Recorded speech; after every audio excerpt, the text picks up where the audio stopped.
લઈ હેલો. શું કરો છો? બસ જો રૂટીન.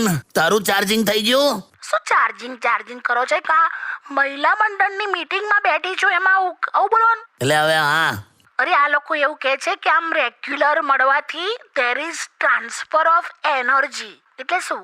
એનર્જી ટ્રાન્સફોર્મેશન એટલે એ જ આવે. મેં તને કીધું તે ચાર્જિંગ. શું ચાર્જિંગ કરો છો? એટલે હવે તને સાદા શબ્દોમાં કહું ને તો સતત બકવાસ કરવાથી તારું મન તો હલકું થઈ જાય પણ સામેવાળાનું માથું ચડી જાય ને. આવું બોલવાનું? એટલે ઉદાહરણ એવું થયું એમ. ઉર્જા પેલું કહેવાય ને, આમ ઉર્જાનું સ્થળાંતર થાય. હા હવે ખબર પડી ગઈ. શું શીખીશું આજે? શેમાં?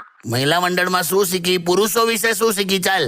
એ જ કે પુરુષોનું હૃદય છે ને બસ જેવું હોય, બસ, સરકારી બસ જેવું. એટલે તું આઈ જા, તું પણ આઈ જા, આય તું પણ આઈ જા, પાછળ ખસી જગ્યા છે, ખસતા રહો, આઈ જાઓ, તું પણ આઈ જા, તું પણ આઈ જા. તે